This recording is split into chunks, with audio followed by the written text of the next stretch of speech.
విచిత్రం ఏంటంటే మీడియా వాళ్ళందరూ ఛానల్స్లో కానీ సోషల్ మీడియాలో కానీ నేను సెలబ్రిటీని కాబట్టి ఎన్నో సెర్చ్లు జరుగుతున్నా. సో నా న్యూసే మీకు క్యూరియాసిటీ ఉంది కాబట్టి మీడియాకి కానీ మీ మీడియా ద్వారా సొసైటీకి కానీ సో దానికి మీరు ఎంత ఫోకస్ చేస్తున్నారో 4 రోజుల నుంచి మీడియా ద్వారా చూస్తూనే ఉన్నాం.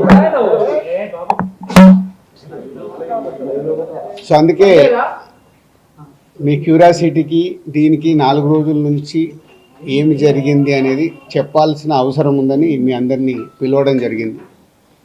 లేకుంటే తెలిసింది తెలియని ఏదేదో న్యూస్లు వేసుకుంటూ 4 రోజుల నుంచి హైలైట్ చేస్తూ ఉన్నారు. ఇన్కమ్ ట్యాక్స్ సెర్చ్ అనేది మాకు 2008లో ఒకసారి జరిగింది. అంటే దాదాపు 16 సంవత్సరాల తర్వాత ఈ సెర్చ్ జరిగింది. మధ్యలో 3 టైమ్స్ సర్వేస్ ఉన్నాయి. సర్వేస్ అంటే అకౌంట్ ఆఫ్ బుక్స్ అనేది చూస్తారు. సో ఈ సెర్చ్ అనేది ప్రాసెస్, వ్యాపారాలు చేస్తున్నప్పుడు ఇన్కమ్ ట్యాక్స్ చేయాల్సిన ప్రాసెస్. అలాగే మా మీద కానీ అదర్ వేరే ప్రొడక్షన్ హౌజెస్ మీద కానీ ఫైనాన్సర్స్ మీద కానీ నిన్న సెర్చెస్ అన్నీ ఉన్నాయి.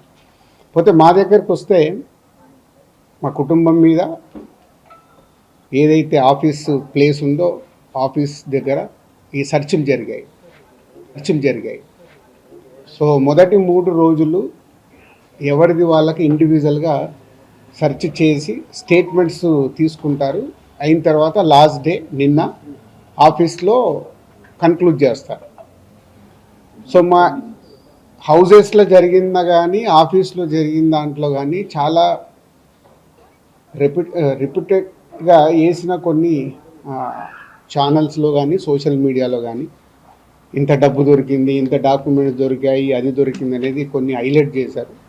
ఎక్కడ కూడా మా దగ్గర డబ్బు కానీ డాక్యుమెంట్స్ కానీ ఐడెంటిఫై కానీ మా దగ్గర నుంచి వాళ్ళు తీసుకున్నది కానీ లేదు.